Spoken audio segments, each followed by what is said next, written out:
Hello, fellow town meeting members. My name is John Conley. I'm this year's chairman of the Finance Committee, and I'm here to present to you on special town meeting Article 11, appropriation for property acquisition.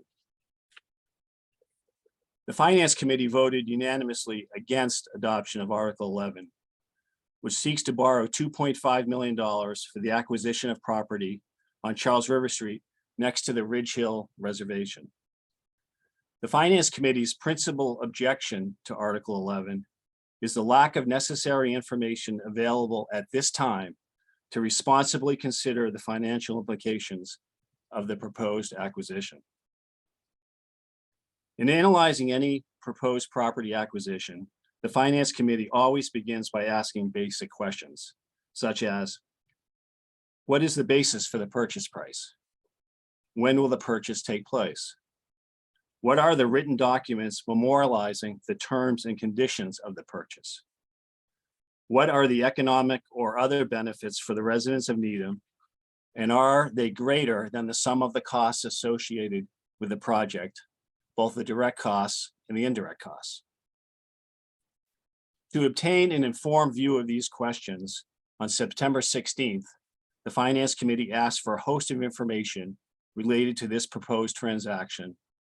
And unfortunately, as of the recording of this video, we have received minimal responses, including no purchase and sale agreements, no development agreement, no precise data on the 70 townhouse units that are expected to be constructed and their eligibility for affordability, no wetlands determination that would show what amount of this land can be developed regardless, no appraisal of the property to be purchased, no details about the proposed friendly 40B application, which the town must submit to the state, no traffic study, especially with respect to the impact on Central Avenue, a road already heavily congested, no answer about which other capital projects or purchases will be supplanted because this project and others puts us at the threshold of the 3% cap of debt supported within the tax levy. No detailed information about the project provided to abutters, not just on Whitman Road, but also the abutters on Charles River Street and Central Avenue. And no town fiscal impact analysis detailing other costs that the town will bear in the future years related to this 70-unit townhouse development. The Finance Committee has requested and has not yet received copies of any offers to purchase and sale agreements, or development agreements for the proposed transaction. We have been told that the current owner of the Castle Farm property is the Foster family, and that the Foster family will be selling the entire Castle Farm property to the developer Northland Residential, and that Northland Residential will then sell portions of the property to the town. But we have seen no signed agreements reflecting any of this. Nor has the town conducted an appraisal of the property that this town is seeking to purchase for $2.5 million.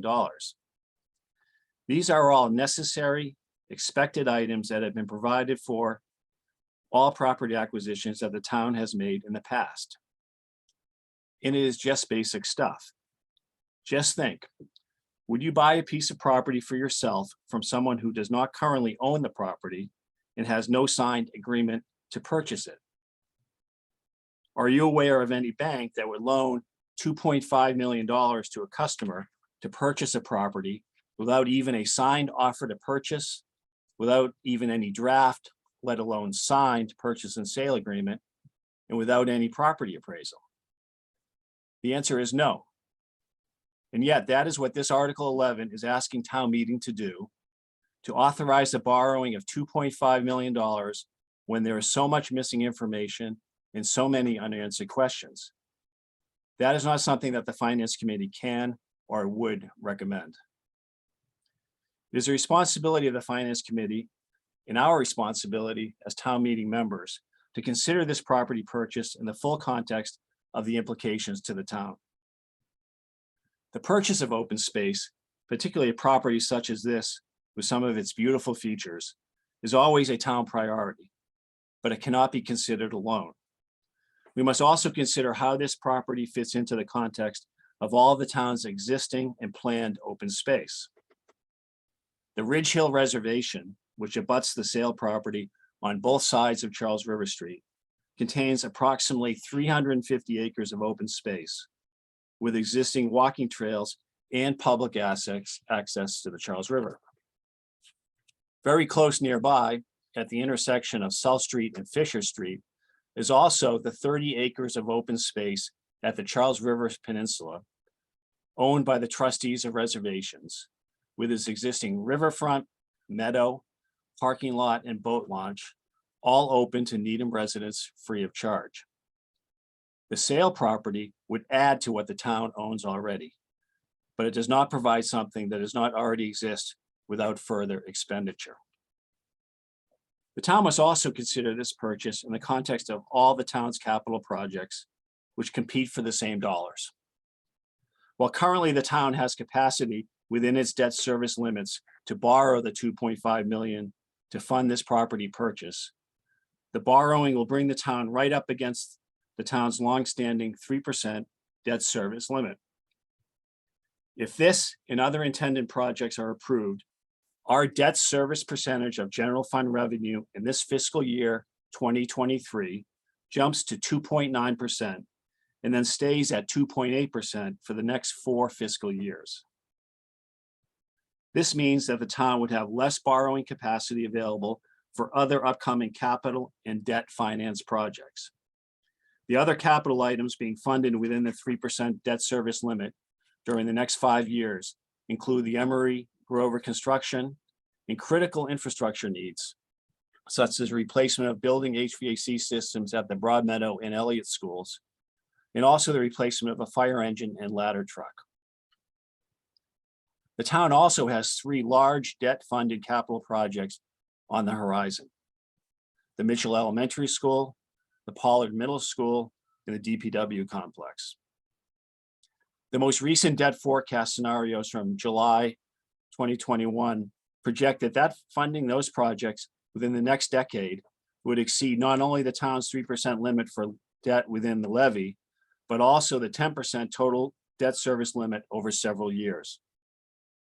In particular, the 10% total debt service limit is projected to be exceeded for up to 11 years, with a total debt service in a single year reaching a maximum of 15% of gross revenues.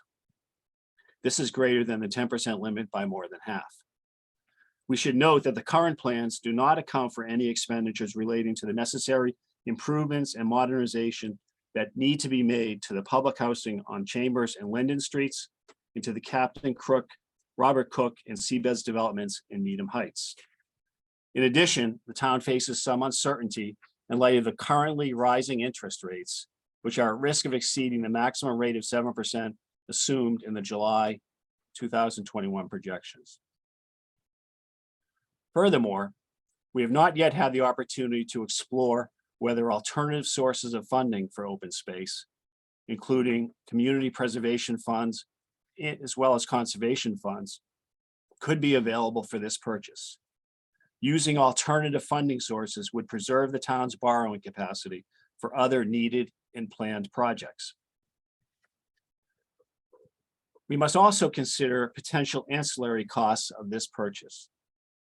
The construction of parking lots, walking trails, and a boat launch on the property proposed to be acquired would all require additional expenditures on top of the $2.5 million purchase price to achieve the town's stated goals. None of these additional costs have been provided to us as of yet. We must also more fully understand and consider the proposed property's direct maintenance costs and the proposed property's indirect costs on other infrastructure, such as schools and roads. The planned 70 townhouse units on 14 acres of land will be 5 times as dense as the 1 home per 1 acre zoning in the surrounding neighborhood.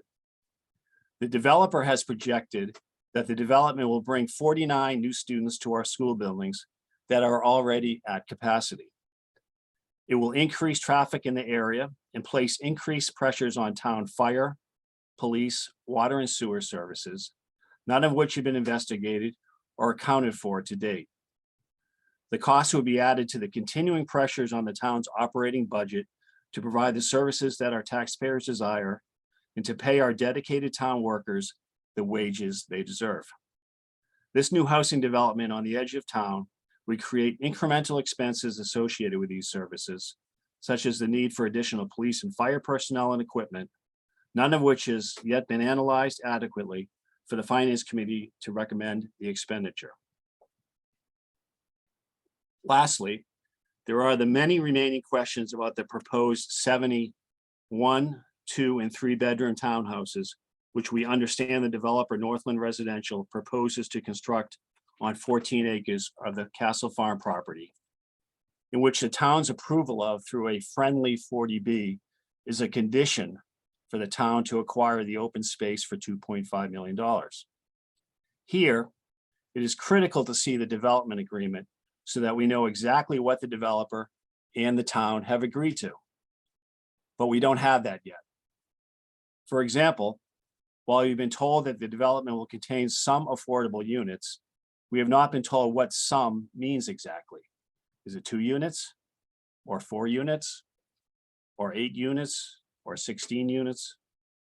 How will affordable be defined? No one knows at this time. While we applaud the general effort to create and or reconstruct more and better affordable housing in our town, we respectfully suggest that these 70 townhouses, well out of town with no public transportation or easily accessible stores, is not the most effective use of our tax dollars.